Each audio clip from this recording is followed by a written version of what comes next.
Hello प्यारे बच्चों, जैसा कि आप लोग देख रहे हैं कि TG2 का नोटिफिकेशन आ गया है और उसका ऑनलाइन भी शुरू हो गया है और इसकी प्रिपरेशन के लिए ऑफलाइन क्लासेस नहीं दे पा रहे हैं हम लोग।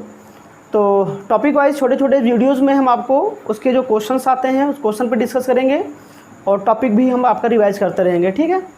तो इस बार मैं जो टॉपिक लेके आया हूँ वो हमारा ट्रांसफार्मर है, परिणामिति। इससे लगभग 7 से 8 क्वेश्चन आप प्रीवियस सेट उठा के देख लो, उसमें मिलेगा आपको, ठीक है। और ज़्यादा डीप में क्वेश्चन नहीं होते हैं एक्चुअली में। थ्योरेटिकल पोर्शन से 30% क्वेश्चन आते हैं, जो प्रैक्टिकल लेवल के क्वेश्चन होते हैं उसमें 70% का क्वेश्चन पूछा जाता है।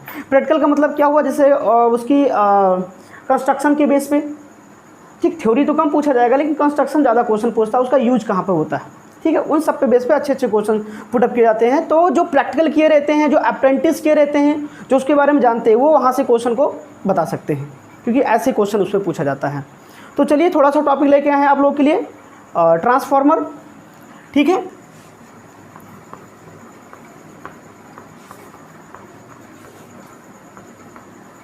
ये हमारा टॉपिक है ट्रांसफार्मर। इसको हम हिंदी में क्या बोलते हैं?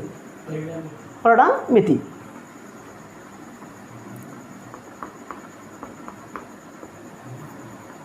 ठीक है, परिणामिति होती है। एक्चुअली मैं जब इसका नाम सुना था मैं इसको कभी मैं जानता नहीं था। एक बच्चा पूछ, परिणामिति तो होती है मित्री, ये होता है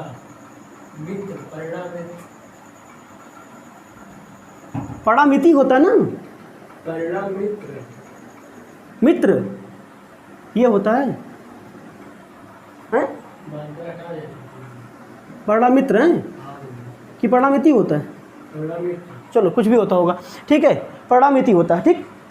तो चलिए इस टॉपिक को देखते हैं। सबसे पहले चीज़ होती है ट्रांसफार्मर क्या होता है और उसकी आवश्यकता क्यों पड़ी।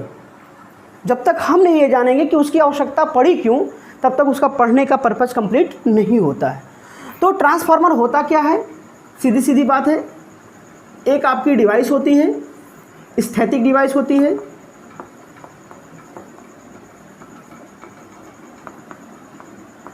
यानी एक स्थैतिक युक्ति होती है।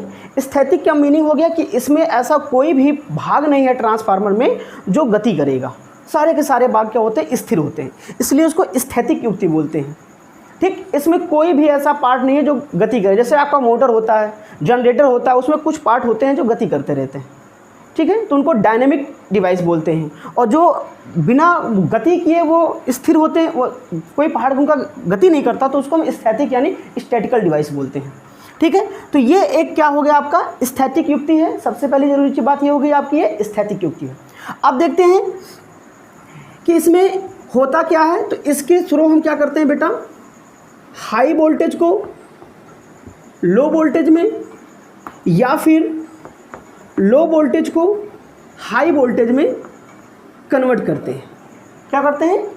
कन्वर्ट कर देते हैं, ठीक। क्या चीज़ इसमें नियत रहती है? तो नियत रहने की बात की जाती है इसमें आवृत्ति, यानी आवृत्ति जो होगी आपकी वो स्थिर रहती है।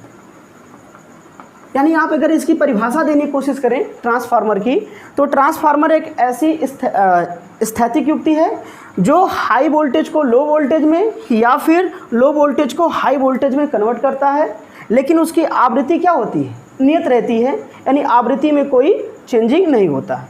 अगर हम बात करें इसकी शक्ति, जितनी शक्ति देंगे क्या उतनी शक्ति हमको मिलती है, जिसको आप दक्षता बोलते हो ट्रांसफार्मर की, ठीक है ना।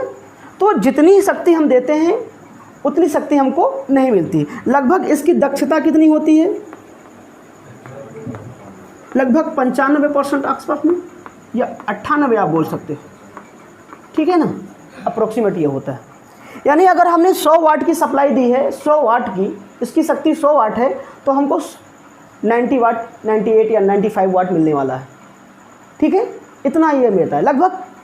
आप जितनी शक्ति देते हो थोड़ा बहुत लॉसेस हो जाते हैं, बाकी वो कन्वर्ट कर देता है, ठीक है। तो ट्रांसफार्मर के बारे में बेसिकली पता चल गया होता क्या है। ये एक वैद्युत स्थैतिक युक्ति है जो हाई वोल्टेज को लो वोल्टेज में या फिर लो वोल्टेज को हाई वोल्टेज में बदलती है, जिस पर आवृत्ति यानी प्रत्यावर्ती धारा पे कार्य करता है, AC करंट पर AC करंट की आवृत्ति क्या होती है हमारी, नियत रहती है, वो बदलती नहीं है। तो ये है हमारा ट्रांसफार्मर, ये होता है। अब बात होती है, चर्चा हम इस पे करते हैं कि ट्रांसफार्मर की आवश्यकता क्यों पड़ी, है ना,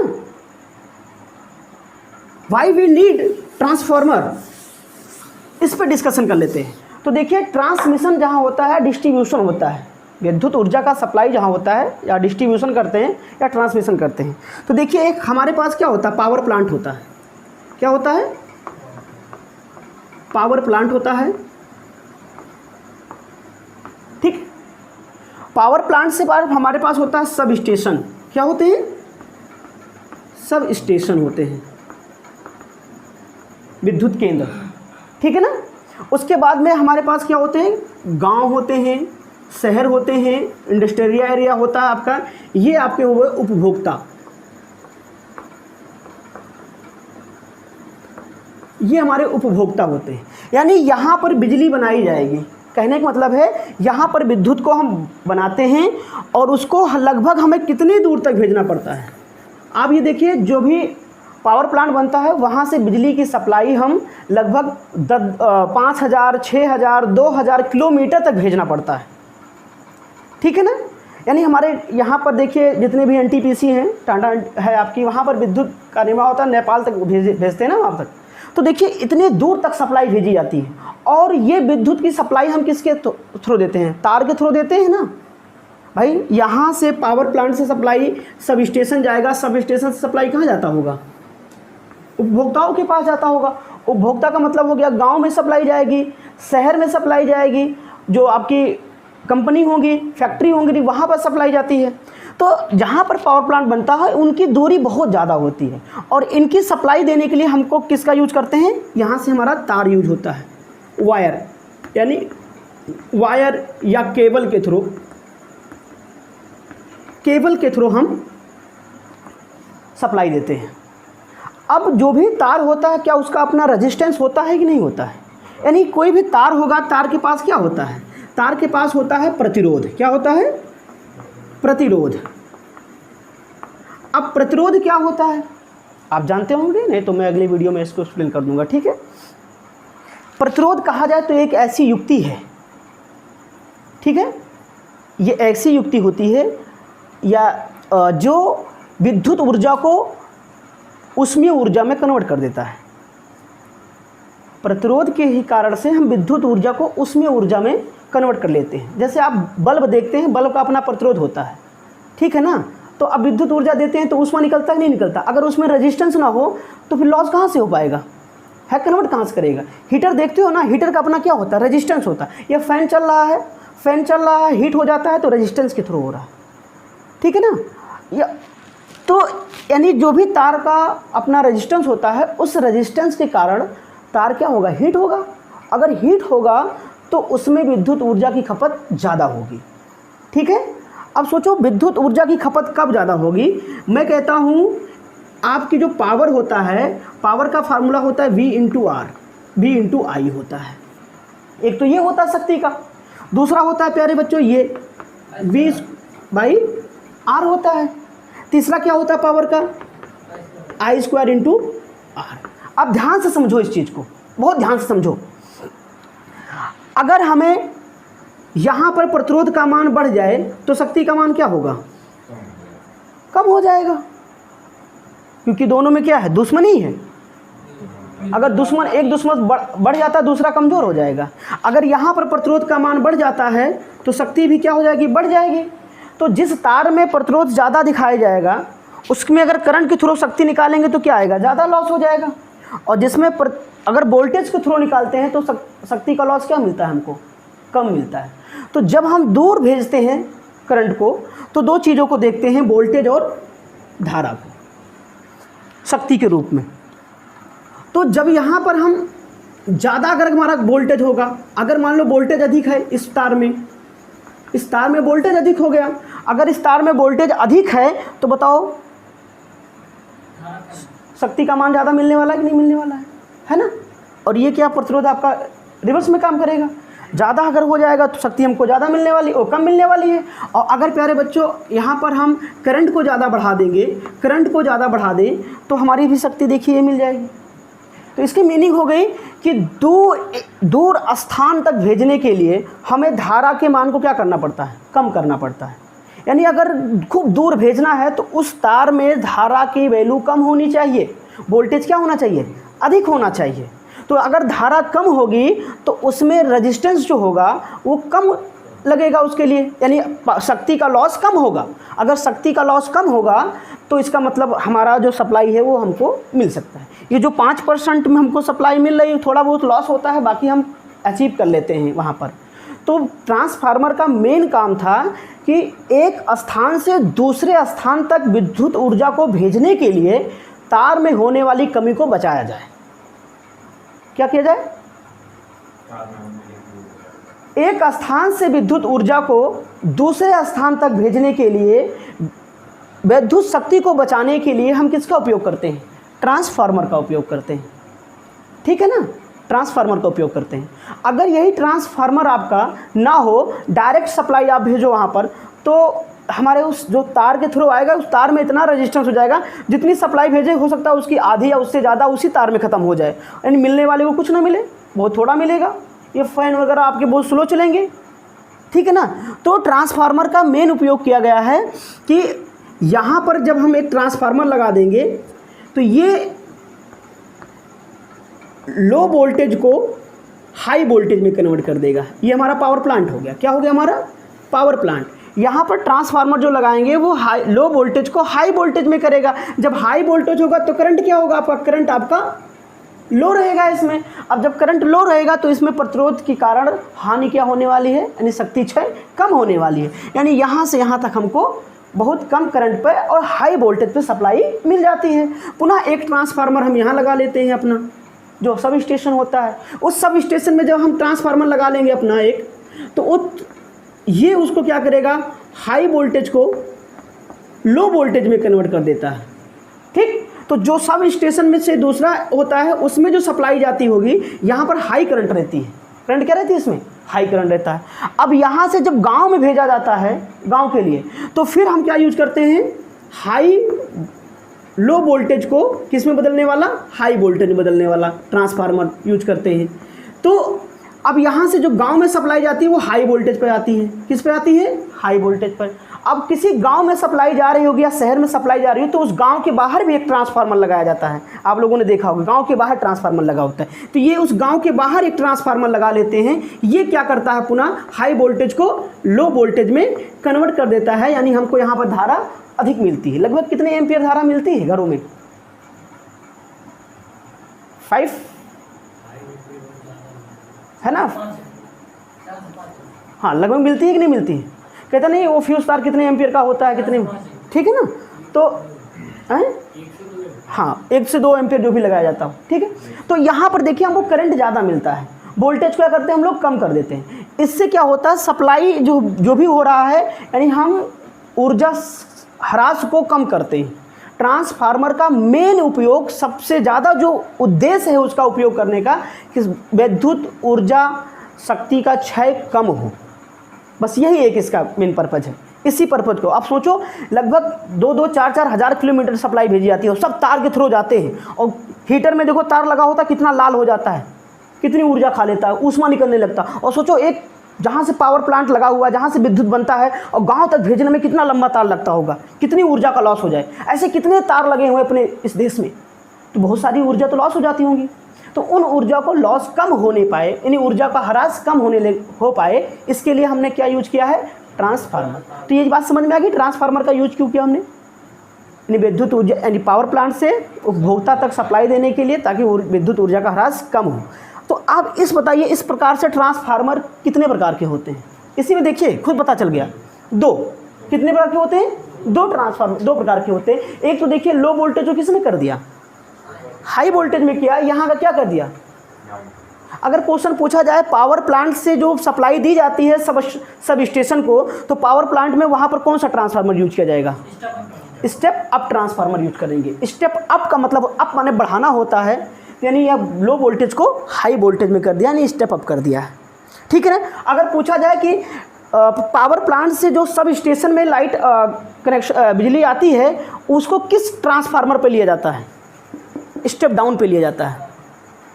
क्या ये मैं सही कह रहा हूँ? ये स्टेप डाउन पे लिया जाता है। अच्छा, फिर सब स्टेशन से जो उपभोक्ता के लिए भेजा जाता है सप्लाई, वो किस पे भेजा जाएगा? स्टेप अप यूज किया जाएगा। गांव के बाहर लगा हुआ ट्रांसफार्मर कैसा होता है? स्टेप डाउन होता है। ये बात समझ में? Very good. चलो, तो ये मेन था हमारा ट्रांसफार्मर का उपयोग। ट्रांसफार्मर का उपयोग हम क्यों करते हैं, ठीक है। चलो अब बात करते हैं ट्रांसफार्मर के प्रकार।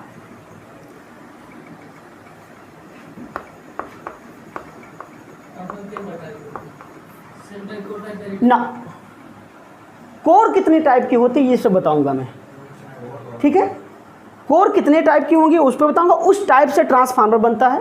उसके बाद में आगे बताऊंगा मैं ऑटो ट्रांसफार्मर भी आपका होता है, ठीक है। वो कोर के बेस पे होते हैं, उन पे मैं चर्चा करूंगा। मेन काम जो होता है ट्रांसफार्मर का वही होता है स्टेप अप करना, स्टेप डाउन करना, ठीक है ना। तो ट्रांसफार्मर आप देख लिए क्या है? वैद्युत स्थैतिक युक्ति है जो उच्च वोल्टेज को निम्न वोल्टेज में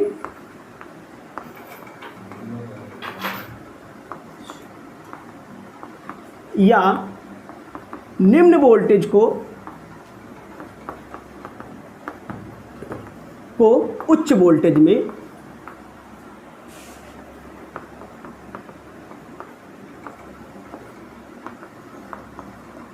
बदलता है, जबकि एसी की आवृत्ति नियत हो।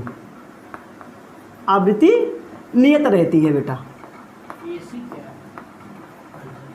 ये प्रत्यावर्ती धारा क्या होती है? Alternative current. अल्टरनेटिव करंट की आवृत्ति क्या होती है? नियत रहती है, वो नहीं बदलती। तो इसी को हम क्या कहते हैं? ट्रांसफार्मर, ठीक है। इसका बेसिकली सिंपल देखिए इसमें क्या होता है। तो ट्रांसफार्मर के प्रकार देखते हैं।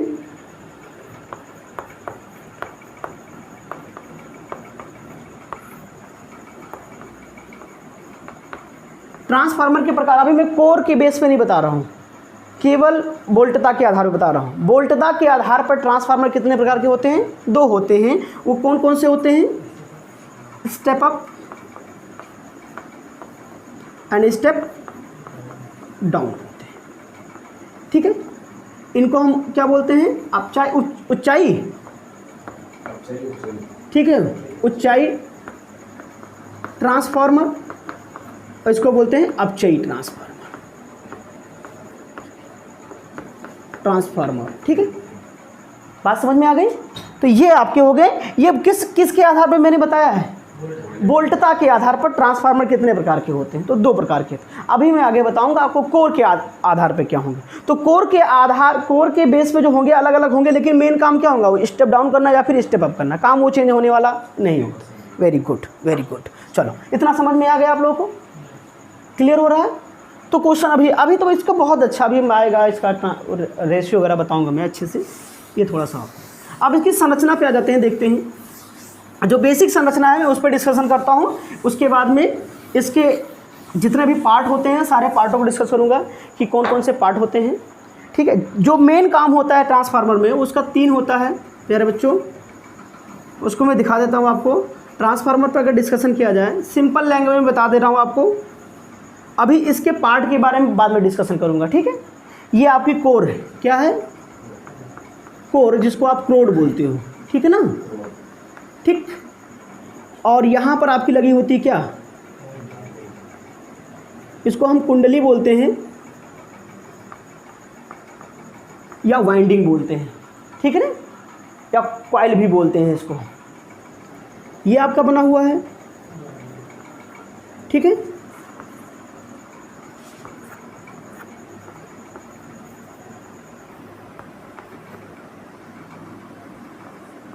ठीक है, यहाँ लोड ले लीजिए आप, यहाँ पर इनपुट ले लेते हैं। ये आपकी हो गई कुंडली। कितनी कुंडली यूज होती है इसमें? 2। ये कौन सी कुंडली है? ये कौन सी कुंडली है? सेकेंडरी। जिस पर इनपुट देते हैं। अच्छा अभी बताओ इसमें प्राइमरी कौन सी है? नहीं, इनपुट कहाँ दी मैंने? जिधर से हम इनपुट देंगे, सप्लाई देंगे, वो हमारी क्या कहलाएगी? प्राथमिक कुंडली कहलाएगी। अगर हमने इनपुट दिया इधर से तो ठीक है ना, इधर से इनपुट दिया तो हमारी क्या होगी? प्राथमिक कुंडली। ठीक है। और अगर इधर से हमने लोड ले लिया है आपका, ये हमारा लोड हो गया, तो ये हमारा हो जाएगा द्वितीयक कुंडली यानी सेकेंडरी कॉइल। ठीक है ना, क्लियर हुआ? तो बेसिक फंडा जो है इसका यही है कि इसमें एक कोर होता है आपका और आपकी कुंडली लगी होती है। बाकी मैं इसके ब्रीदर, कंजर्वेटर, ठीक है, और सारे पार्ट को मैं बाद में डिस्कस के वाइल और तेल वगैरह के बारे में पढ़ाऊंगा। ठीक आ रही ना वीडियो? कोई दिक्कत तो नहीं है ना? बहुत बढ़िया। समझ में आ रहा आप लोगों को? नहीं समझ में आ रहा? ठीक है, वेरी गुड।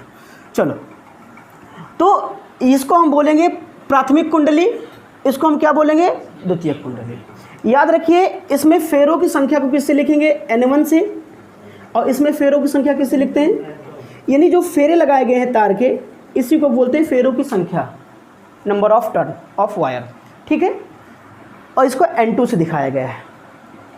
क्लियर हो गया? इसको कहीं कहीं आप बुक में पढ़ेंगे NP भी लिखा होता है, इसको NS। P का मतलब प्राइमरी और S का मतलब सेकेंडरी भी होता है।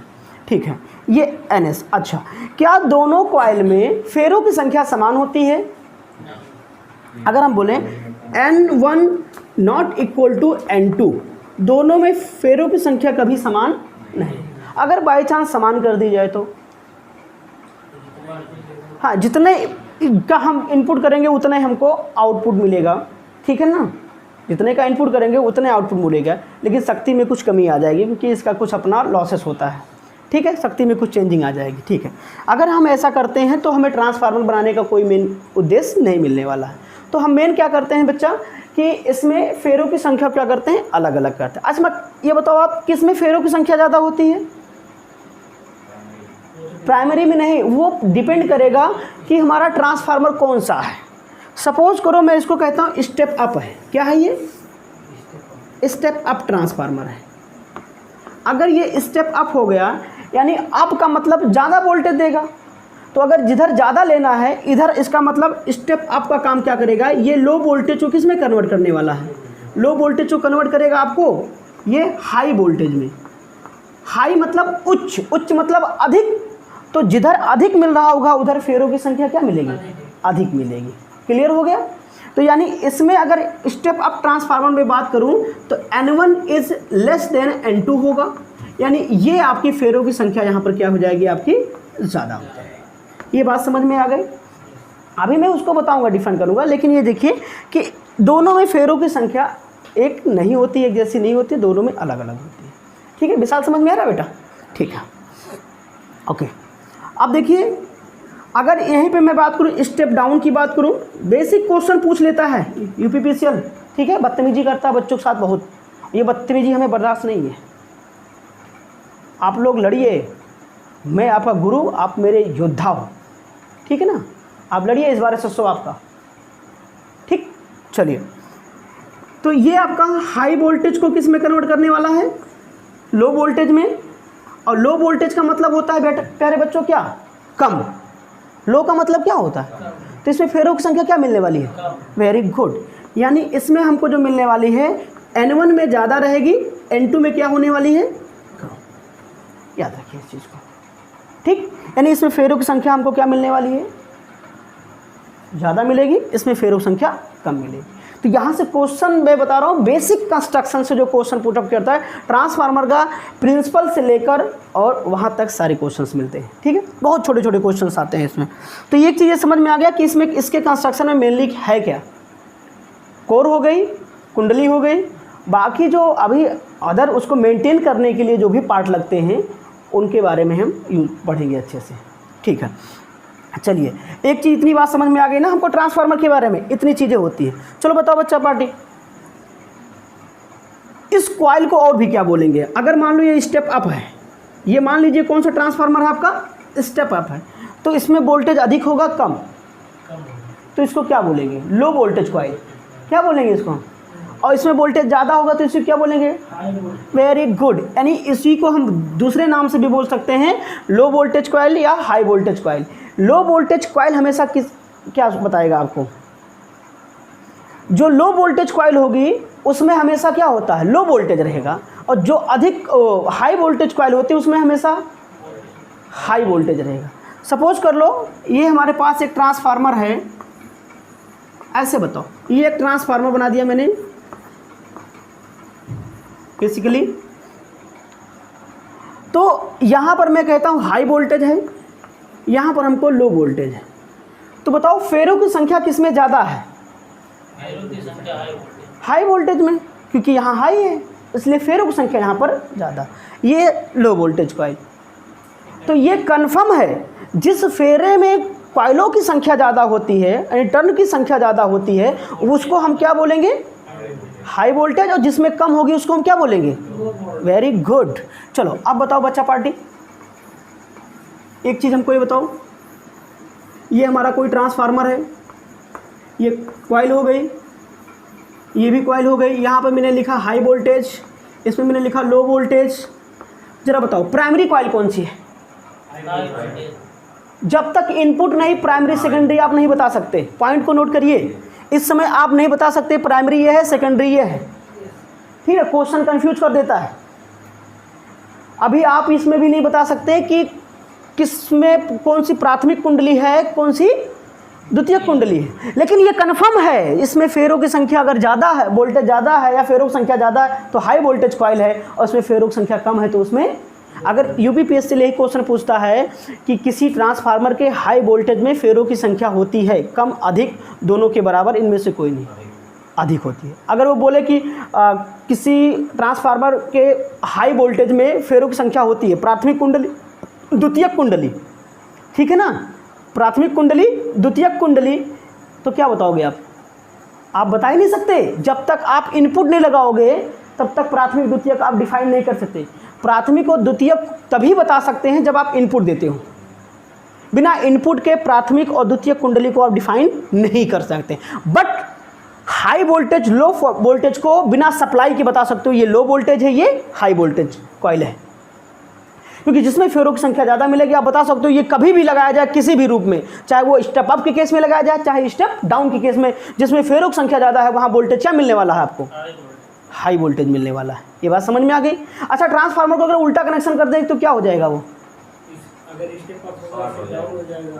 शॉर्ट नहीं होगा, जहाँ स्टेप अप होगा वो स्टेप डाउन करेगा, उल्टा कनेक्शन करेगा ना वो तो, ठीक है ना? ये भी आप ध्यान में रख लो कि अगर करना है, बस ये सोचो कि ट्रांसफार्मर कहीं और लगाया जाए, कुछ नहीं, कनेक्शन पर डिपेंड कर दिया होगा आपका बेसिकली।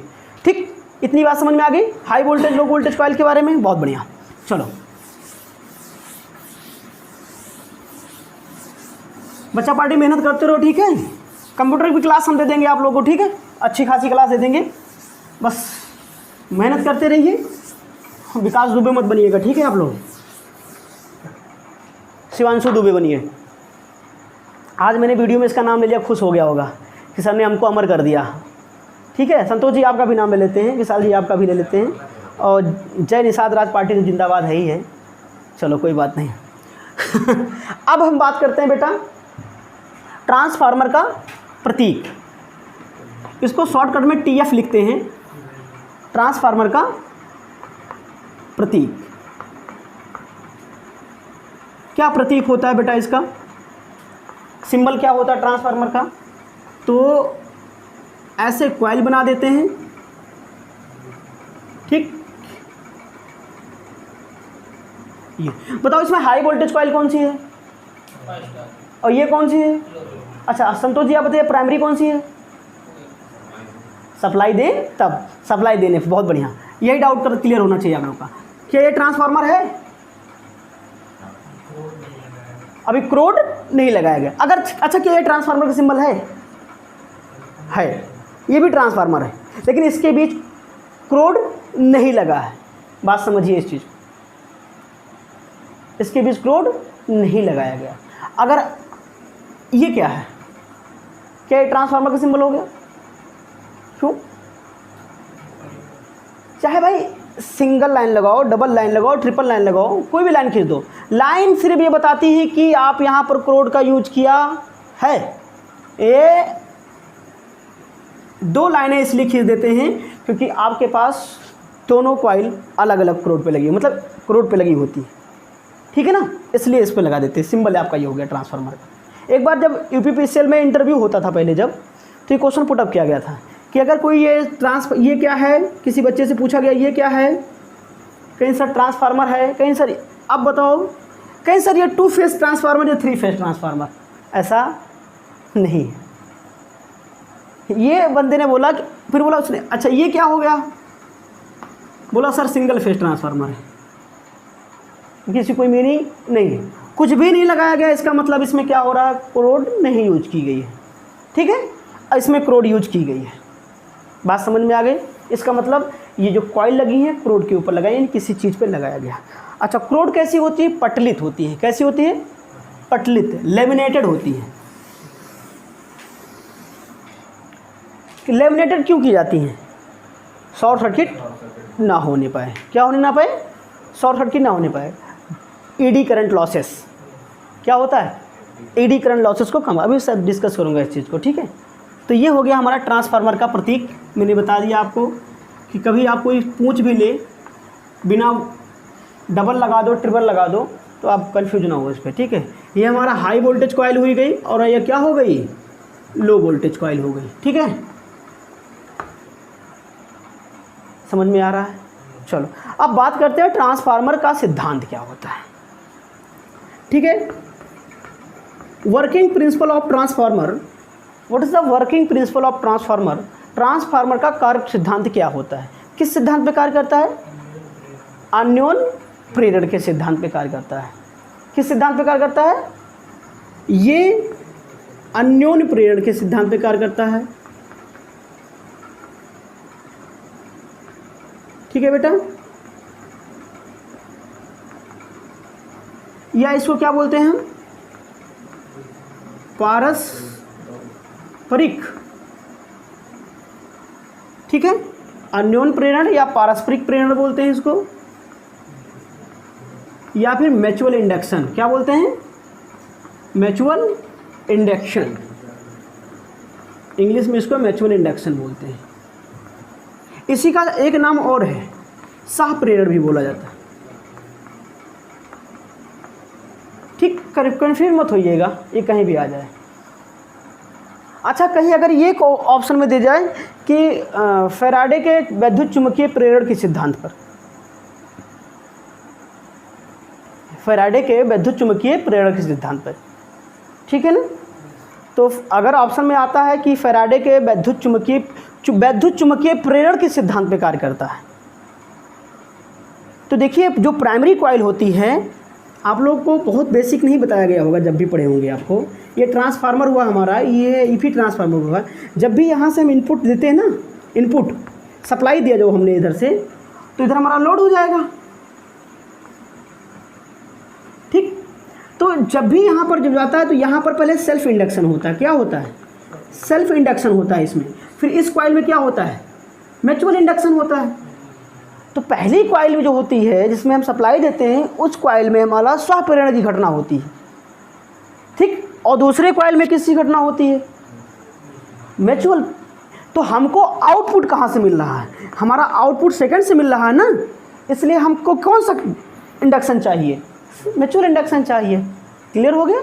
तो अगर ऑप्शन में आता भी है कि फैराडे के वैद्युत चुंबकीय प्रेरण के सिद्धांत पर, तो आप अगर ये नहीं ऑप्शन में है तो, जैसे ऑप्शन दिया जाए विद्युत चुंबकीय प्रेरक सिद्धांत पे, लेंज के नियम के सिद्धांत पे, ऊर्जा संरक्षण सिद्धांत पे, ठीक है, ठीक ऐसे दिया जाए, वहाँ पर चुंबकीय प्रेरण लगा दिया जाए, तो आप चुंबकीय प्रेरण मार सकते हैं, लेकिन उसमें ये नहीं होना चाहिए, इन तीनों में से कोई ना आए तब मारिएगा उसको ऑप्शन में, ठीक है। तो ये इस सिद्धांत पे कार्य करता। अब ये तो पढ़े होंगे आप लोगों ने, एसी में पढ़ाया होगा कि म्यूचुअल इंडक्शन होता क्या, क्या होता बताइए। जब एक कुंडली में धारा बन जाती है तो प्रेरण हाँ, जब एक कुंडली में आप सप्लाई देते हो और वो कुंडली ज़्यादा दूर ना हो, पास में हो, उसके कारण जो उसमें वोल्टेज डेवलप होता है, उसी को हम क्या बोलते हैं, म्यूचुअल इंडक्शन बोलते हैं, ठीक है ना। जैसे मैं कहूँ अभी आप यहाँ पर हो, बगल में कोई लड़की आके खड़ी हो जाए आपके, तो थोड़ा सा क्या हो जाएगा, म्यूचुअल इंडक्शन होने लगता है। राजेश क्यों? ठीक है। जैसे अजय देवगन की मूवी देखी होगी आप लोगों ने, हलचल में काजोल को जब देखते हैं तो उन्हें म्यूचुअल इंडक्शन होने लगता है। ठीक है ना, करंट ऐसे लगना, उसका हाथ पैर ऐसे करने लगता है जब जब उसको देखता है। एक वो मूवी थी साउथ की मगधीरा, उसकी जो चुनरी टच हो जाता है उसको करंट लग जाता है, म्यूचुअल इंडक्शन हो जाता है। ठीक है ना, तो कुछ ऐसे ही है वहाँ पर भी। हाँ हाँ बिल्कुल बिल्कुल, कोई दिक्कत नहीं।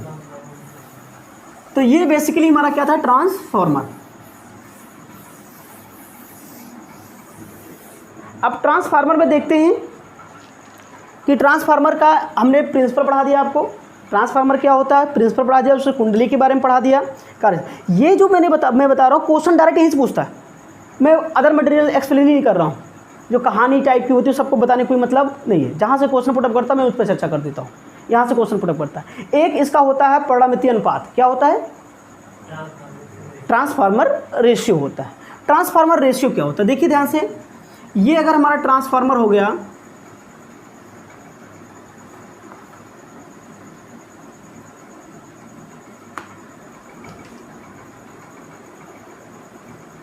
तो इधर जो हमने इनपुट दिया है, इनपुट सप्लाई किया, इसमें क्या डेवलप होगा,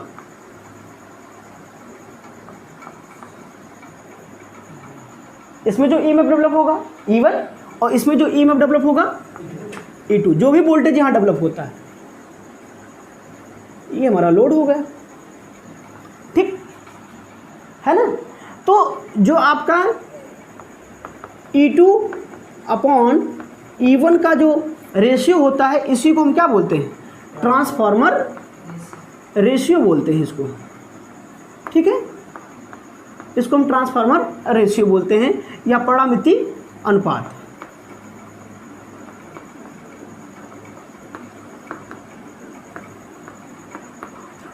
इसी का नाम होता है रूपांतरण अनुपात। क्या बोलते हैं? रूपांतरण अनुपात भी बोलते हैं। ठीक है, ये बात समझ में आ गई। अच्छा, के ये बात होता है, और के को और भी लिखते हैं, के इक्वल टू आप E2 अपॉन E1 भी लिखते हैं, या N2 अपॉन N1 भी लिखते हैं। इसी को I1 अपॉन क्या होता है, इसका I2 भी होता है। ये ध्यान से देखिए। ठीक है, क्या है ये, परिणामित्र होता क्या? अच्छा ठीक है, कोई दिक्कत नहीं भाई। ये आपका परिणामिति होता है, हिंदी यार। ठीक है, परिणामित होता है, मित्र होता है, मित्र। चलो ठीक है, हिंदी नहीं यार, ट्रांसफार्मर हम लोग पढ़े नहीं हिंदी ना, पहली बार तो हिंदी पढ़े थे इसलिए कन्फ्यूजन होता है इसमें। अरे कोई दिक्कत नहीं यार। ठीक है, चलो इतनी बात समझ में आ गई। के इक्वल टू क्या होता है, E2 upon E1, N2 upon N1, या इसी को I1 अपॉन I2 भी बोलते हैं। इतनी बात समझ में आ गई, क्लियर हो गया। इसी को हम बोलते हैं परिणामितीय अनुपात या रूपांतरण अनुपात बोलते हैं। क्या बोलते हैं? रूपांतरण अनुपात, ट्रांसफार्मर रेशियो बोलते हैं। अगर पूछा जाए तो क्या होता है तो आप ये बता सकते हैं। अब बात होती है ट्रांसफार्मर, स्टेप अप ट्रांसफार्मर। इतनी बात समझ में आ गई। अगर ये मैं यहाँ लिख दूँ रूपांतरण अनुपात। अच्छा, इसकी सबसे बड़ी खासियत क्या होती है, नोट पॉइंट में देखिए। अगर K1 is greater than E1 हो, सॉरी 1 हो, क्या हो 1, तो ट्रांसफार्मर कैसा होता है, K का मान 1 से अधिक हो तो उसका कौन सा ट्रांसफार्मर, स्टेप अप कि स्टेप डाउन? क्वेश्चन पूछा गया है यहाँ से, ठीक है ना। Step down. किसने बोला स्टेप डाउन? राजेश ने। आपने क्या बोला? Step up. आपका क्या हो सकता है? खुद देखिए इसका मान क्या हो सकता है। ये दो चीज़ों का अनुपात है कि नहीं? अनुपात हुआ। अगर मैं ऐसे कहूँ K इक्वल टू 4/2, K का मान कितना आएगा? K का मान कितना आएगा? 2 आएगा। क्या वो 1 से अधिक है, कम? अगर यहाँ पर 2 आ गया तो इसका मान क्या है, 2 से 1 से अधिक कि कम, 1 से अधिक। अगर ये 1 से अधिक था तो कौन सा वोल्टेज ज़्यादा था, ऊपर वाला, यानी ये ज़्यादा है, आउटपुट पे हमको अधिक मिल रहा, स्टेप अप। कैसा होगा, स्टेप अप। ये हमारा होता है स्टेप अप के केस में,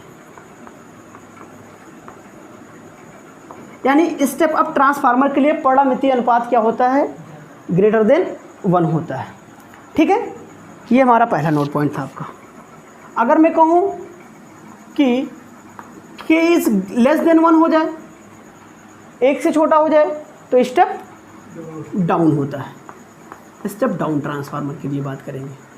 यहाँ सबसे क्वेश्चन पूछा, अगर k इज 1 हो जाए तो इसका मतलब दोनों कुंडलियों पर वोल्टेज क्या है। अगर ये तभी पॉसिबल हो सकता है दोनों कुंडलियों में फेरों की संख्या क्या हो। बात समझ में आई। अगर क्वेश्चन यही पूछ लिया जाता है कि किसी ट्रांसफार्मर में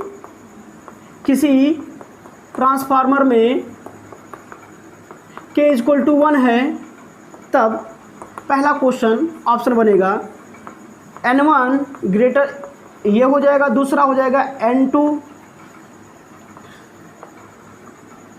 N1 सॉरी ये हो जाएगा, तीसरा क्वेश्चन हो जाए ऑप्शन में N1 इक्वल टू N2, और चौथा हो जाए N1 not equal to N2। तो आप कौन सा ऑप्शन मार सकते हैं। सिर्फ इतना क्वेश्चन, किसी ट्रांसफार्मर में परिणामीय अनुपात कितना कह रहा है, 1 कह रहा है, 3 नंबर, यानी N1 इक्वल टू N2 कहा जाएगा। ठीक, ये क्वेश्चन बना कि नहीं बना आपका। अगर फिर क्वेश्चन पुटअप कर दिया जाए, क्वेश्चन में आपको कि ये क्वेश्चन दिया जाए किसी ट्रांसफार्मर में के ग्रेटर देन 1 है, तब यही ऑप्शन बताओ कौन सा सही है। इसका मतलब ये 1 से अधिक है, अब ट्रांसफार्मर हो गया, अब के लिए N2 क्या होना चाहिए, अधिक। N2 अधिक कहाँ है, ये है। चीज़ों को समझो पहले, नहीं समझ में आया, अरे यार नहीं आया, आना चाहिए। ठीक, क्यों, अब लॉजिक तो पकड़ो पहले क्या होता है। इसका मतलब है मैंने क्या बताया, अगर ये 1 से अधिक है तो कैसा ट्रांसफार्मर होगा आपका, स्टेप अप होगा ना। अगर स्टेप अप है तो किस कुंडली में वोल्टेज ज़्यादा होगा, बाहर वाले, आउटपुट वाले में। आउटपुट में वोल्टेज ज़्यादा है तो फेरों की संख्या क्या होनी चाहिए, तो अगर फेरों की संख्या उसमें ज़्यादा है तो इसका मतलब दूसरे में क्या होना चाहिए, कम।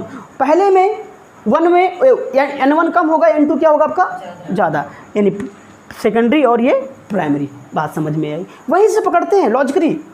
और एक सब क्वेश्चन पूछ लिए जाते हैं ट्रांसफार्मर के, अच्छे क्वेश्चनों में आते हैं। ये बात समझ में आ गई। तो ये ट्रांसफार्मर रेशियो से क्वेश्चन पुटअप किए जाते थे। अगर इसी पे क्वेश्चन बना दिया जाए, यहाँ पर भी ऑप्शन लेके बना दिया जाए I1 I2 के केस में, तब भी आप बता सकते हो। ठीक है ना। तो ऐसे क्वेश्चन को लॉजिकली सॉल्व करते हैं हम लोग। जो कहते नहीं कि यार आप बहुत पढ़ते हो, हम बहुत पढ़ते हैं, हमको नहीं आता, लेकिन वो थोड़ा ही पढ़ता है उसको आता है। एक्चुअली वो टेक्निकली पढ़ता है। अब आप लोग क्या करते हो, किताब से रटने की कोशिश करते हो, और रटो मत, चीज़ों को समझो। ये फिजिक्स की चीज़ें या फिर भौतिक विज्ञान की जितनी भी टेक्निकल चीज़ें होती हैं समझने वाली होती हैं, इनको रटा नहीं जाता है। ठीक है ना।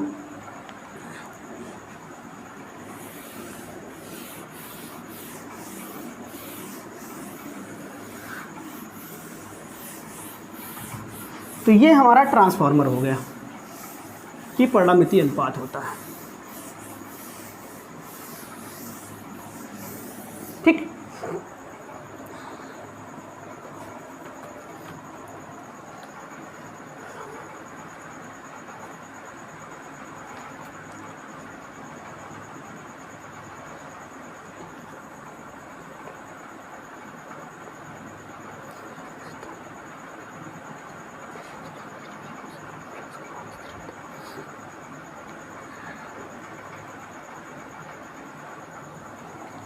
अच्छा, क्या आप लोगों ने फ्लक्स का नाम सुना है?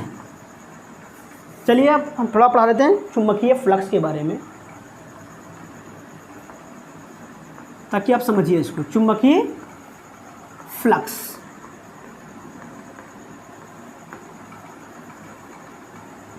मैग्नेटिक फ्लक्स इसको हम बोलते हैं। Magnetic flux. क्या होता है मैग्नेटिक फ्लक्स? एकाग्र क्षेत्र में चुंबकीय बल रेखाओं की संख्या। एक्चुअली में चुंबकीय बल रेखाओं की जो आप संख्या बोलते हो, थोड़ा डिनोट करने के लिए बोला जाता है। एक्चुअली में होता है मैग्नेटिक एनर्जी। क्या होती है? चुंबकीय ऊर्जा होती है। यानी चुंबकीय बल रेखाओं को इनडायरेक्ट रूप में आप बोल सकते हो कि चुंबकीय ऊर्जा है, मैग्नेट एनर्जी। जैसे मान लीजिए ये एक एरिया है, यहाँ से मान लीजिए बहुत सारी चुंबकीय रेखाएं जा रही हैं, 1 2 3 4 5 6 गई। और एक और एरिया है 1 2 3 4। बताइए, हालांकि ऐसे चुंबकीय रेखाएं नहीं होती हैं, मैं ऐसे नोट कर दिया हूँ। ये मान लीजिए चुंबकीय रेखाएं हैं। क्या हैं? चुंबकीय रेखाएं। ये भी चुंबकीय रेखाएं हैं। अब मैं पूछूं कि कहाँ पर चुंबकीय ऊर्जा ज़्यादा है, जहाँ पर रेखाओं की संख्या क्या होगा? ज़्यादा होगा, वहाँ पर चुंबकीय शक्ति ज़्यादा होगी। चुंबकीय शक्ति यहाँ पर कम है, यहाँ पर चुंबकीय शक्ति ज़्यादा होगी। ठीक है ना? तो चुंबकीय बल रेखाएं जो होती हैं वो चुंबकीय शक्ति को प्रदर्शित करती हैं, मैग्नेटिक पावर को रिप्रेजेंट करती है। जिस वस्तु पे जितनी चुंबकीय रेखाएं पड़ेंगी उस वस्तु पर चुंबकीय शक्ति उतनी ही अधिक होती है। एक बोलचाल की भाषा में मैं आपको बता रहा हूँ, ठीक है ना? वह एक एनर्जी होती है, मैग्नेटिक एनर्जी के बारे में बोल देते हैं। और जब आप किसी भी वायर पे जब मैग्नेटिक फ्लक्स ज़्यादा पड़ता है, यानी चुंबकीय बल रेखाएं ज़्यादा आती हैं, तो कहते नहीं वहाँ पर वोल्टेज ज़्यादा डेवलप होता है। फैराडे साहब ने बताया था ना, अस्टर ने बताया था, फैराडे साहब ने बताया था कि जब एक कॉइल होती है, उस कॉइल के ऊपर रेखाएं पड़ती हैं और इस रेखाओं में क्या करें, रेखाओं की संख्या घटे या फिर बढ़े, तो उसमें क्या उत्पन्न होता है? ईएमएफ उत्पन्न होता है ना। यानी अगर इस पे 6 पड़ रही हैं, अगर मैं अपना हाथ लगा दूं, कितनी हो गई? अब 2, अब कितनी हो गई? 6, फिर कितनी हो गई? 2, फिर कितनी हो गई? 6, फिर कितनी हो गई? 2। ऐसे हो रही कि नहीं हो रही? तो बताओ इस वस्तु पर रेखाओं की संख्या कितनी है? पहले 6, अब कितनी हो गई? 4 ना। अब कितनी हो गई? अब कितनी हो गई? तो इस पर जो चुंबकीय शक्ति है वो क्या घट बढ़ रही है? और जो भी घटाव बढ़ाव हो रहा है, इसी कारण क्या उत्पन्न होता है इसमें? इसी में एक वोल्टेज यानी उत्पन्न होता है, वोल्टेज। अब ये सोचो, ये वोल्टेज क्यों उत्पन्न हुआ है, कैसे हो गया? कोई लॉजिक समझो। देखिए, ऊर्जा संरक्षण का सिद्धांत कहता है कि जब आप कोई काम करोगे तो वो ऊर्जा ही होती है। और कार्य एक ऐसा माध्यम होता है जिसकी सहायता से ऊर्जा को एक रूप से दूसरे रूप में बदल सकते हैं। आप चीज़ों को पहले समझ लीजिए, ऊर्जा क्या होती है। किसी भी कार्य, जो भी आपकी कार्य करने की क्षमता होती है, जो भी कैपेसिटी होती है कार्य करने की, कुछ करने की, उसी को हम क्या कहते हैं? ऊर्जा कहते हैं। ठीक है? तो ऐसे तो इसमें उत्पन्न नहीं हो गया। जब आप हाथ ऐसे रगड़ते होंगे तो आपका हाथ गर्म होता है, इसका मतलब आपने यांत्रिक कार्य किया है, और वो कार्य किस में बदल गया? ऊष्मा के रूप में। जैसे हम इंसान हैं, ठीक है, हमारा नाम श्री कुमार सर है, मैं आज आप लोगों को पढ़ा रहा हूँ तो क्या हूँ? गुरु। कल को मैं सब्जी मंडी में ठेला लगा के सब्जी बेचूँ तो क्या बोलोगे मुझे? क्या कहोगे मुझे? सब्जी वाला। क्या बोलोगे? मेरा रूपांतरण हो गया, मैं पहले गुरु से अब क्या बन गया? सब्जी वाला। और परसों को मैं जाके कचहरी में काला कोट पहन के खड़ा हो जाऊं तो मुझे क्या बोलोगे? वकील साहब। भाई मैं तो वही इंसान हूं ना, कि मैं बदल गया? मैं तो इंसान वही हूं, बदला तो नहीं हूं। तो ऐसे ऊर्जा भी होती है एक ही, वो एक रूप से दूसरे रूप में बदल गई। इस समय ऊर्जा कौन सी है? प्रकाश। ठीक, इसको बदल सकते हैं विद्युत में। भाई सोलर लाइट का नाम सुना ना, वो प्रकाश पड़ता है तो विद्युत बना देता है। तो पहले प्रकाश ऊर्जा थी, किस रूप में थी? प्रकाश के रूप में थी। उसको विद्युत युक्ति ने किस में बदल दिया? विद्युत के रूप में। है तो वो ऊर्जा है ना। जैसे मैं अभी डीएम साहब चाहे हमको दरोगा बना सकते हैं, है ना? तो डीएम साहब युक्ति हैं, और शिव कुमार गुरु जी को किस में बदल दिया? दरोगे में बदल दिया। है तो वो शिव कुमार ही सर ना, बस काम उनका दूसरा हो जाएगा। ऐसे ऊर्जा जो है इस संसार में हर जगह विद्यमान है, उसको बदलने का कोई युक्ति चाहिए। ये जो पंखा चल रहा है ये भी युक्ति है, जो विद्युत ऊर्जा को यांत्रिक ऊर्जा में बदल रहा। बल्ब क्या है? विद्युत युक्ति है जो विद्युत ऊर्जा को, ये जो माइक्रोफोन लगा हुआ है ये भी युक्ति है जो ध्वनि ऊर्जा को विद्युत ऊर्जा में बदल रही भाई, है कि नहीं? तो ऊर्जा तो वही है ना, वो सिर्फ जगह दूसरे जगह पे जाता है तो उसका नाम बदल जाता है। अभी मुंह से निकली ध्वनि ऊर्जा, इसमें बदल गई विद्युत ऊर्जा। बात समझ में आ गई? माइक सुनते हो, hello hello check hello, loudspeaker विद्युत ऊर्जा को ध्वनि ऊर्जा में बदल देता है। तो यहाँ पर जितनी भी साइंस में जितनी भी टेक्नोलॉजी यूज की जाती है मोस्टली उनका काम होता है एनर्जी को ट्रांसफॉर्म करना, एनर्जी का ट्रांसफॉर्मेशन कर देना, एक रूप से दूसरे रूप में बदल देना। नहीं समझ में आया? ये बेसिकली होता है, आप समझिए। तो यहाँ पर जो चुंबक होता है ना उसके पास कौन सी पावर होती है? चुंबकीय ऊर्जा। कौन सी पावर होती है? मैग्नेटिक एनर्जी होती है। और जब वो किसी के पास में जाता है तो उसके ऊपर मैग्नेटिक एनर्जी पड़ती है। और जो हम इसको बदलते हैं, देखो इस आखिरी इस पर संख्या कितनी थी? 6। अब कितनी पड़ी? किसके कारण? कौन है जो उस पर 4 पढ़ने दे रहा है? मेरा हाथ। अब तो मैं कार्य कर रहा हूं कि नहीं कर रहा हूं? यही कार्य इसमें वोल्टेज के रूप में उत्पन्न हो जाता है। यानी यही कार्य इसमें किसमें उत्पन्न हो जाएगा? जो हमने काम किया वही कार्य वोल्टेज यानी विद्युत ऊर्जा के रूप में आ जाता है भाई। फैराडे साहब ने यही बताया था, ठीक है ना, कि जो भी हम उसको चेंजिंग करने में जितना कार्य लगता है वही कार्य किसमें हो जाता है? आपका विद्युत ऊर्जा के रूप में उत्पन्न हो जाता है, मतलब रूपांतरण हो जाता है। तो चुंबकीय फ्लक्स जो होता है एक्चुअली में कौन सी ऊर्जा होती है? वैद्युत ऊर्जा होती है, उच्च चुंबकीय ऊर्जा होती है। और जब ये चुंबकीय ऊर्जा किसी वस्तु पड़ती है और उसमें पड़ने पर उसमें चुंबकीय ऊर्जा में परिवर्तन होता है, फ्लक्स में परिवर्तन होता है, तो उसमें भी एक वोल्टेज उत्पन्न हो जाता है। यानी यही जो परिवर्तन हो रहा है ऊर्जा का वही किसके रूप में हो जाता है?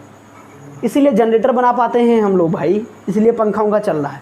तो बेसिकली क्या होता है? फ्लक्स परिवर्तन। अब फ्लक्स का जब भी शब्द सुनेंगे, जब भी फ्लक्स वर्ड आएगा तो आप लोग क्या समझेंगे? चुंबकीय ऊर्जा के बारे में सोचेंगे, है ना बेटा? किसके बारे में सोचेंगे? चुंबकीय ऊर्जा के बारे में। जब चुंबकीय ऊर्जा कहीं घटे बढ़ेगी तो उसमें क्या उत्पन्न होने वाला है? वोल्टेज उत्पन्न होने वाला। इतनी बात समझ में आएगी। मैं बेसिकली ज़्यादा डिटेल में नहीं जा रहा हूँ, बस आप लोग चूँकि ITI से हैं और आप लोग कम नॉलेज लिए हैं तो मैं इसे बोल चाल की भाषा में एक्सप्लेन कर रहा हूँ आप लोगों को, ठीक है ना? बाकी चुंबकीय फ्लक्स को भी डिफाइन किया जाए तो क्या होता है इसका फार्मूला? BA cos theta. क्या होता है? BA cos। ये चुंबकीय फ्लक्स होता है। मात्रा क्या होता है इसका? वेबर। ये सब क्वेश्चन पूछे जाते हैं आपके पेपर में, ठीक है? और ये कोण किसके किसके बीच बना हुआ है? ये जो कोण बनता है वो किसके किसके बीच बना हुआ है? चुंबकीय क्षेत्र और जिस क्षेत्र पर कुंडली पड़ रही हो उसके बीच में, उस क्षेत्रफल के पृष्ठ के बीच में। क्षेत्रफल कैसी राशि है? सदिश की अदिश? Very good. कैसी राशि है? ये नाम रोशन करेगा अपने पिताजी का, पोस्टर पर लगा के नाम लिखेगा और जला देगा, रोशन हो जाएगा इसके पापा का नाम, ठीक है? Very good. ये सदिश राशि होती है। क्षेत्रफल कैसी राशि होती है? सदिश। आप लोग पहली बार सुन रहे होंगे, ठीक है, लेकिन क्षेत्रफल कैसी राशि है? सदिश राशि होती है, ठीक है ना? A क्रॉस B के फॉर्म में आती है। आयत का क्षेत्रफल पढ़ा होगा ना? आयत का क्षेत्रफल इसको पढ़े हुए लंबाई गुणे चौड़ाई। एक्चुअली में आपने केवल मैग्नीट्यूड पढ़ा था। क्या पढ़ा था? केवल परिणाम पढ़ा था, परिमाण इसका पढ़ा था। इसमें देखो A क्रॉस B, इसको L क्रॉस B भी पढ़ सकते कि नहीं पढ़ सकते? वेक्टर में A क्रॉस B ही क्या कहलाता है? वेक्टर राशि कहलाता है कि नहीं कहलाता है? ठीक है, तो ये आपका एक सदिश राशि होती है। तो दो सदिश के बीच का क्या है? ये कोण होता है। ये बात समझ में आ गई? कभी भी आ जाए तो वो बेसिक चीज़ हो जाती है। अब हम बात कर लेते हैं इस चीज़ों पर। तो चुंबकीय फ्लक्स समझ में आ गया कि चुंबकीय फ्लक्स क्या है? चुंबकीय ऊर्जा। जब किसी चीज़ पर फ्लक्स में क्या होता है? परिवर्तन होता है, तो उसमें क्या उत्पन्न होने वाला? विद्युत ऊर्जा, यानी विद्युत वोल्टेज उत्पन्न हो जाता है, यानी विद्युत ऊर्जा जाती है। तो जो कुंडली लगाते हैं ना प्यारे बच्चों, जो हम लोग कुंडली लगाते हैं ट्रांसफार्मर में, ठीक, ये हमारा ट्रांसफार्मर हो गया, जो कुंडली लगाई है हमने, ठीक, जब इसमें हम प्रत्यावर्ती धारा देते हैं ना, अल्टरनेटिव करंट, तो फ्लक्स इसमें क्या होता है? इसमें फ्लक्स पहले अधिक उत्पन्न होगा, फिर क्या होगा? कम, फिर अधिक, फिर कम। सपोज कर दो पहले, अच्छा ये इसमें चुंबक कैसे बन जाता है तार यार? याद रखो हमारी बात को हमेशा से। चुम्बक एक काला काला पत्थर होता है। क्या होता है? काला पत्थर होता है, ठीक है, जिसमें एक प्रकार की मतलब एक्टिविटी होती है जो दूसरी वस्तुओं को अट्रैक्ट करता है। इसमें वह कारण कौन है? उसका कारण क्या है? चुम्बक जो लोहे को खींचता है उसका कारण क्या है? आवेश। क्या होता है? याद रखना है इसमें, उसका भी कारण क्या है? आवेश। आवेश कितने टाइप के होते हैं प्यारे बच्चों? आवेश दो प्रकार के होते हैं, नेगेटिव और, लेकिन आवेश की अवस्था क्या हो सकती है? तीन अवस्था हो सकती है आवेश की। या तो आवेश स्थिर रहे, जैसे विशाल सो रहा होगा, इसमें स्थिर मूड में है, आवेश सो रहा है। एक हो आवेश एक समान चाल से चल रहा हो, इसमें विशाल क्या कर रहा है? सो रहा है। अभी एक सीधी सीधी चाल से दौड़ता रहे, अब विशाल क्या कर रहा है? दौड़ रहा है। अगर विशाल ऐसे से चल रहा हो तो अब क्या कर रहा है? बदतमीजी कर रहा है, असमान गति कर रहा है, बदतमीजी कर रहा है। अरे गाड़ी चलाते हुए देखो, जो पापा वापा गाड़ी चलाते हैं, एक बार एक्सीलेटर कर देते, आराम से गाड़ी एक चाल से जाती है, कहीं तो एक समान चाल से जा रहा है, ठीक है ना। और जो लड़के आजकल चलाते हैं सनी देओल बन के, कभी गाड़ी को या वो बदतमीजी करते ना, कभी तेज कभी धीम, कभी तेज कभी धीम। बात समझ में आई? तो इसी टाइप से हमारा आवेश भी है। आवेश जब स्थिर है तो उसका कुछ दूसरा रिजल्ट निकल के आता है। जब आवेश एक समान चाल से चल रहा होगा उसका कुछ दूसरा रिजल्ट निकल के आता है। और जब आवेश बदतमीजी कर रहा हो, क्या कर रहा हो? बदतमीजी कर रहा हो, यानी इधर उधर गति कर रहा हो, तो ऐसी धारा उत्पन्न कर देता है। क्या करता है? बहुत बढ़िया। जब किसी भी तार में जब आवेश स्थिर होता है तो कौन सा क्षेत्र उत्पन्न होता है? स्थिर आवेश केवल वैद्युत क्षेत्र उत्पन्न करता है, वैद्युत क्षेत्र उत्पन्न करता है, ठीक। यानी केवल आपको वोल्टेज से मतलब है कि वहाँ वोल्टेज हो जाएगा, वोल्टेज बन सकता है, ठीक है ना। लेकिन अगर आपका गति करने लगे, क्या करने लगे? गतिमान हो जाए, तो उस पर वो वैद्युत क्षेत्र के साथ साथ कौन सा उत्पन्न हो जाता है? चुंबकीय क्षेत्र। यानी आप खुद ध्यान से देखो, जब आवेश गति करेगा, जिसमें आवेश गति करेगा उसके पास कौन सा गुण आने वाला है? चुंबक। यानी अगर किसी तार में धारा आवेश गति किया, इसका मतलब धारा बही। किसी तार में आवेश ने गति किया तो क्या बही? धारा बही। अगर उसमें आवेश गति कर दिया तो उस तार में भी चुंबक का गुण है। यानी जब किसी तार में धारा बहेगा तो वो तार क्या बन जाएगा? चुंबक बन जाता है। सिंपल सी भाषा में समझो आप, जब किसी तार में धारा बहेगा तो तार क्या बन जाता है? समझ में आया? इसको बोलते हैं मानव द्वारा बनाया गया चुंबक, कृत्रिम चुंबक के नाम से जाना जाता है। जिसको बोलते हो परिनालिका में कुंडली लपेट के धारा करते तो वो चुंबक बन जाती है। अब बात समझ में आ गई? अगर उसमें धारा आवेश गति नहीं किया है तो चुंबक नहीं बन सकता। ऐसे बताओ, ट्रक खड़ी है रोड पर, उसमें एक्सीडेंट हो सकता है कि नहीं? कोई रोड पर ट्रक खड़ी है, एक्सीडेंट हो सकता है? कैसे? कोई दूसरा जाके उसमें लड़ जाए तभी तो एक्सीडेंट हो सकता है। अच्छा ये बताओ कि अब ट्रक रोड पे चल रही हो तो एक्सीडेंट हो सकता है? दो प्रकार से, एक तो कोई जाके लड़ जाए या फिर ट्रक किसी को लड़ा मार दे टक्कर। तो जब चलने लगी तो दो काम निकल के आया कि नहीं निकल के आया? ऐसे आवेश जब स्थिर था केवल क्यों विद्युत क्षेत्र उत्पन्न करता था, ठीक है ना।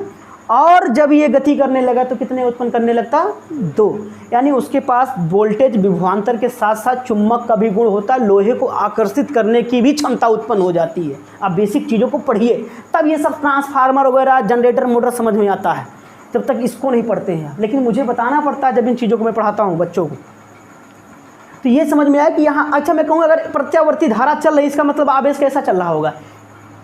ऐसे चल रहा होगा कि आराम से चल रहा होगा? आगे पीछे करके चल रहा होगा, बदतमीजी कर रहा होगा। तो इसका मतलब चुंबकीय शक्ति भी क्या उत्पन्न हुई? कभी तेज कभी धीम, कभी तेज कभी, क्या चुंबकीय गुण भी बदल रहा होगा? हाँ, चुंबकीय गुण भी। अगर आवेश आराम से चलेगा, चुंबकीय गुण नहीं बदलेगा, नियत रहे। ये बात समझ में आ गई? तो प्रत्यावर्ती धारा इसलिए इंपॉर्टेंट हो जाती है, बहुत कॉम्प्लिकेटेड होता है, लेकिन बहुत सिंपल लैंग्वेज में अगर मैं पढ़ा दूंगा तो मुझे विश्वास है कि बहुत अच्छे समझ में आता है। तो ये हो गया आपका चुंबकीय, वैद्युत और चुंबकीय क्षेत्र दोनों। ये क्वेश्चन एसएसओ में आ चुका है, मैं गारंटी लेता हूँ। आप प्रीवियस क्वेश्चन उठा के पूछ लो कि गतिमान आवेश क्या उत्पन्न करता है, तो वैद्युत क्षेत्र और चुंबकीय क्षेत्र दोनों मैं ये चाक छोड़ दूंगा अगर पेपर में ना आया हो क्वेश्चन तो ये ADMRC टेक्निकल एग्जाम में क्वेश्चन आए हैं, बेसिक क्वेश्चन पूछे जाते हैं कि स्थिर आवेश क्या उत्पन्न कर देता है, विद्युत क्षेत्र, और ये दोनों उत्पन्न करता है, ठीक। और त्वरित आवेश एक होता है, एक समान, एक यहाँ लिख दो, एक समान, एक समान। अब त्वरित आवेश होता है, त्वरित आवेश, त्वरित ही आवेश होता है जो AC उत्पन्न करता है। क्या उत्पन्न करता है? AC यानी प्रत्यावर्ती धारा, जिसमें त्वरण होता है। ये विद्युत चुम्बकीय तरंग उत्पन्न करता है। क्या उत्पन्न करता है? विद्युत चुम्बकीय तरंग, याद रखिएगा। अगर पूछा जाए स्थिर आवेश क्या उत्पन्न करता है तो आप क्या बताएंगे? केवल विद्युत क्षेत्र उत्पन्न करता है। एक समान गतिमान आवेश क्या उत्पन्न करेगा? विद्युत क्षेत्र और चुम्बकीय। और त्वरित आवेश क्या उत्पन्न करेगा? इसको हटा दीजिए आप, विद्युत चुम्बकीय तरंगे, AC उसी में आ जाती है, ठीक है ना, AC उसी में आ जाएगी आपकी। तो ये क्वेश्चन आप पेपर उठा कर अगर देख लेंगे, प्लेटफॉर्म बुक उठा के देख लीजिए, चाहे जो उठा के देखिए, आपको मिलने वाला क्वेश्चन है। तो बेसिकली हमने चुंबकीय फ्लक्स के बारे में पढ़ाया, क्या होता है ये? विद्युत चुम्बकीय ऊर्जा। अच्छा, ये चीज़ समझ में आ गई।